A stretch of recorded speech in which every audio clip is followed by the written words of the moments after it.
देखिए बच्चों, हमने इस समय खेती करनी चल रही है। आपने गेहूं की खेती कंप्लीट कर ली है, ठीक है, और अब आप धान की खेती लिख रहे हैं, ठीक है। तो जो बच्चे हाई स्कूल जिन पर एग्रीकल्चर थी उन बच्चों को कोई भी समस्या नहीं आ रही होगी, लेकिन जिन बच्चों ने इस साल फर्स्ट ईयर में एग्रीकल्चर लिया उनको थोड़ी सी समस्या आ रही होगी, ठीक है। तो हम आपको बताएंगे कि खेती आपको किस प्रकार से लिखनी होती है। हाई स्कूल वाले बच्चे जिन पर थी वो सब जानते हैं।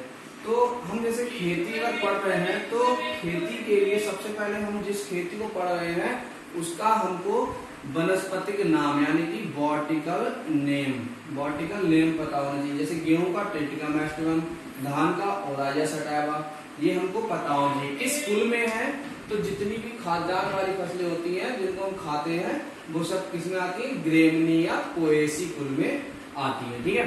उसके बाद हमारा आता है अब हम खेती को लिखें किस प्रकार से, ठीक।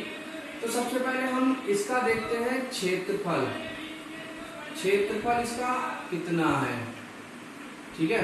कहाँ किस जगह में ये खेती की जाती है, कहाँ पे इसका कितना उत्पादन रहता है, कितना प्रोडक्शन है, कौन से क्षेत्र में, ठीक है। फिर उसके बाद दूसरे नंबर पे आती है हमारी जलवायु, कि हमारी जलवायु किस प्रकार की जलवायु में हम इस खेती को कर सकते हैं, ठीक है। फिर उसके बाद में हमारी आती है भूमि। ये किसी भी खेती में आप कितनी हेडिंगें सारी डाल सकते हैं। अगर क्वेश्चन आता है कि इस खेती का विस्तृत वर्णन करो, तो विस्तृत वर्णन में ये सारी हेडिंगें पड़ेंगी।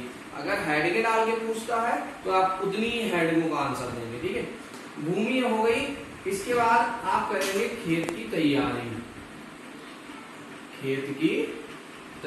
किस प्रकार से खेत की तैयारी की जाती है, ये हाई स्कूल वाले बच्चे सभी जानते हैं कि एक बार मिट्टी पलटन से 3-4 बार देसी हल से जुताई कर देनी चाहिए।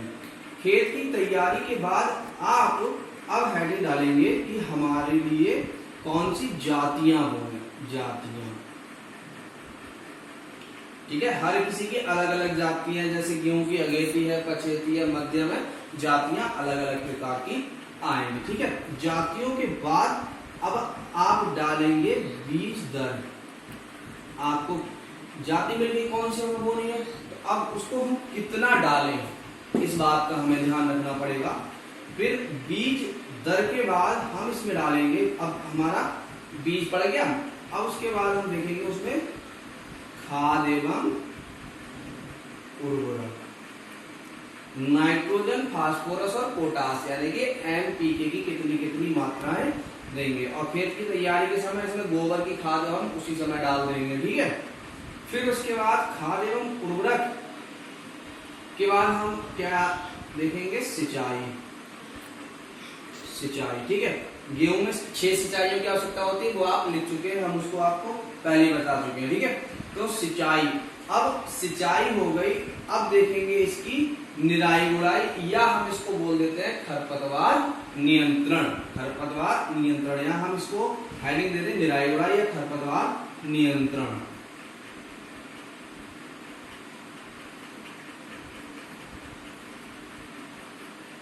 या हम इसको निराई गुड़ाई, क्योंकि खरपतवार नियंत्रण हम क्या कहते हैं, एक दो बार निराई गुड़ाई कर देने से खरपतवार नियंत्रित हो जाते हैं, या किसी रसायन का प्रयोग करेंगे। जैसे चौड़ी पत्ती के लिए 2,4-D का प्रयोग करते हैं। जो चौड़ी पत्ती है, चौड़ी पत्ती जितने भी खरपतवार होते हैं। अच्छा, हम खरपतवार के बारे में बात करें। खरपतवार क्या होता है, जो भी अनावश्यक पौधे खेत में उगाते हैं वो हमारे क्या कहलाते हैं, खरपतवार कहलाते हैं। जो भी अनावश्यक जिनका हम बोए ना और वो खेत में उगाए वो हमारे क्या कहलाते हैं, खरपतवार कहलाते हैं। अब खरपतवार के बाद, खरपतवार नियंत्रण के बाद हम इसमें देखेंगे कीट नियंत्रण। कौन से कीट लगते हैं, उनकी किस प्रकार से हम रोकथाम करेंगे, ठीक है। उसके बाद हम देखेंगे रोग नियंत्रण, कौन से रोग लगे और उसकी हम रोकथाम करेंगे।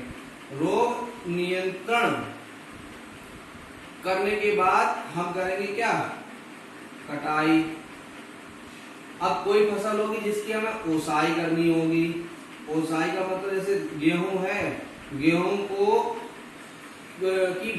की बालियों से दाना अलग करना क्या कहलाता है, हमारा ओसाई।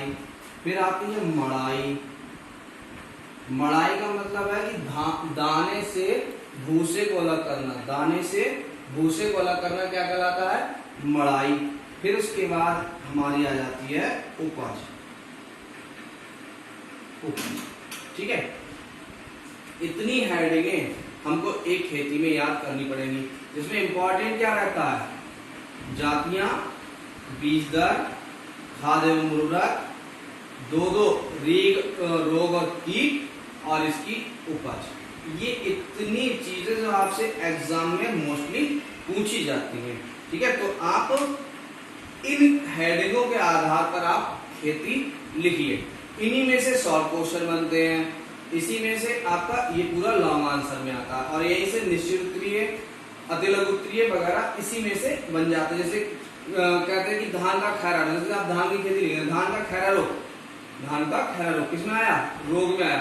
किसकी कमी से लगता है? तो अभी ऑब्जेक्टिव पूछ लिया धान का खैरा रोग किसकी कमी से लगता है, तो आपको पता होगा कि जब आप खैरा रोग लिखेंगे तो इसकी रोकथाम के लिए जिंक का प्रयोग करेंगे, तो इसमें क्या आ जाएगा? जिंक की कमी से लगता है। ठीक है, तो ये है आपकी एक खेती याद करने का तरीका। ठीक है, आप इसको नोट कर लेंगे और अपनी कॉपी पे उतार लेंगे। ठीक, इसी प्रकार से आपकी खेतियां होंगी।